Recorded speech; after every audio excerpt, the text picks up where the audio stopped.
everyone, welcome back to my YouTube channel. This is Veera Cloud Architect.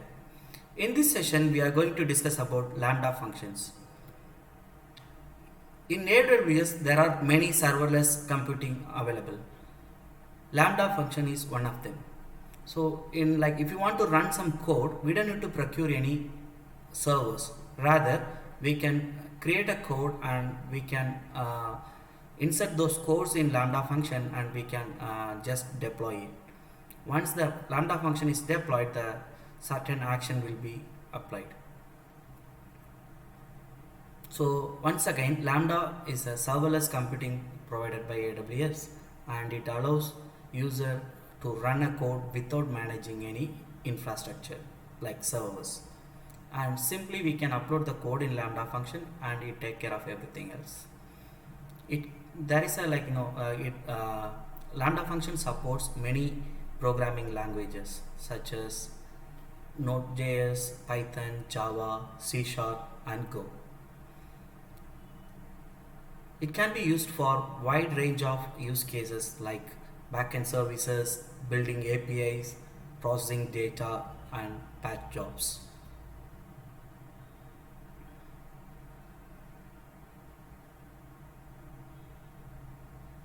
The keywords available in Lambda functions is, first one is functions, trigger, handler, runtime and IAM role. Function is nothing but the code which we are going to execute in Lambda. It can be triggered using HTTPS request or database updates or any scheduled task. The trigger is nothing but like when the Lambda function is going to execute. So for example, if I receive any object in S3 bucket, then we can start some actions using Lambda function. So like that we can set up, or we can do some schedule using CloudWatch. That is the trigger point. Handler means is an entry point of Lambda function. Every Lambda function should have one handler to start the Lambda function. And then runtime. It can, as I said earlier, like Lambda function support many languages like Node.js, Python and Java, Go and all. So like in that, like which version we are going to use, we have to select it. IAM role. Obviously Lambda function is going to do some action, right? For that there are many permissions required. For example, like if you want to access S3 bucket from Lambda function, so we need a S3 bucket access through IAM role. So without wasting time, let me get into demo. So in this demo, I'm going to explain about how we can stop EC2 instance through Lambda function. For this, we need one Lambda function running, and then we have to create a IAM role to access Lambda function from EC2 instance. To access EC2 through Lambda function.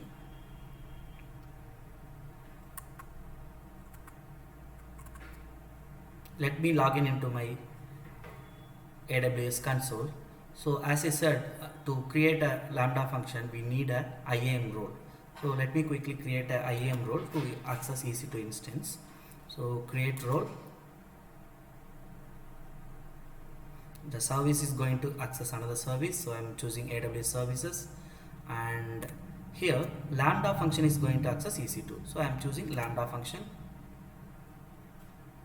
Next, we have to create a policy.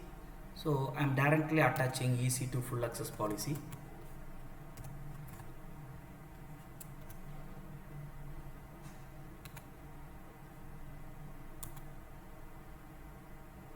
Give a name for this, Lambda.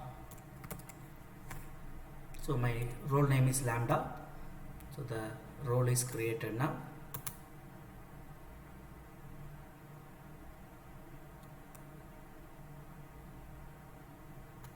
Okay, so the role is created now, and I have created one EC2 instance as well. So this instance is running now. I'm going to include stop this EC2 instance using the Lambda function. Let me quickly create the Lambda function. So create Lambda function.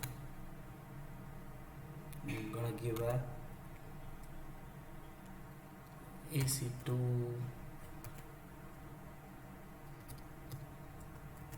stop EC2 instance.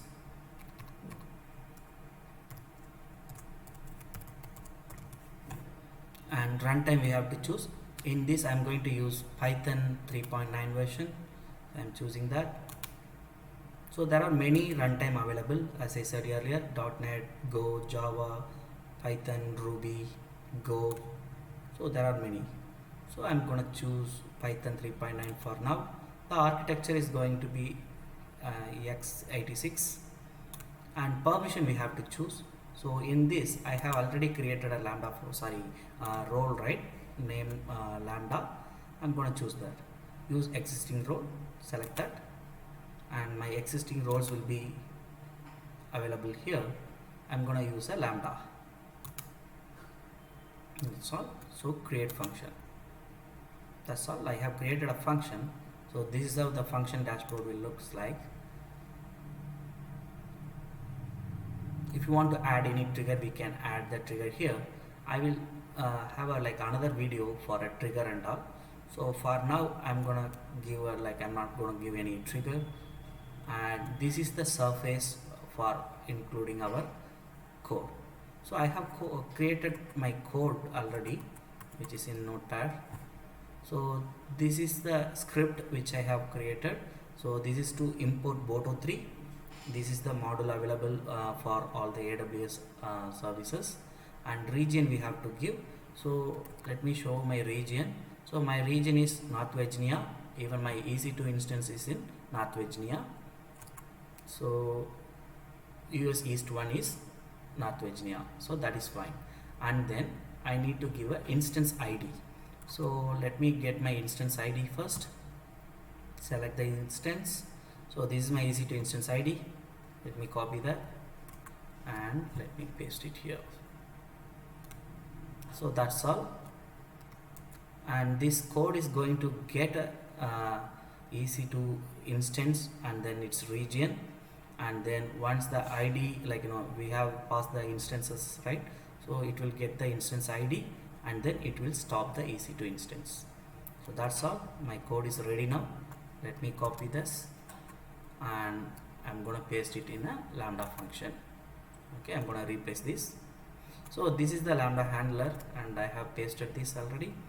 So now my lambda handler is the entry point.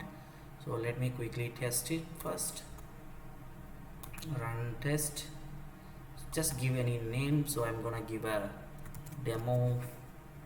That's all. So we don't need to touch anything. Just leave it as it is. If you want to give any input, we can give the input from here, but for this I don't require any input, so I'm leaving it. Let me save this. So my function is saved. So now I'm going to deploy. So my lambda function is executing. So see, I didn't get any EC2 instance to deploy this, so I'm just running. So this lambda function will be running in any of the AWS servers, and then I will get the output. So this one runs successfully. Let me test it once again. So now only it is executing. So I got the result which saying my the function is executed successfully. Let me go back to my EC2 instance and let me refresh the screen. So my instance is stopping now. So that's how we can deploy a lambda function to stop the EC2 instance. So thanks for now. Catch you in the next video.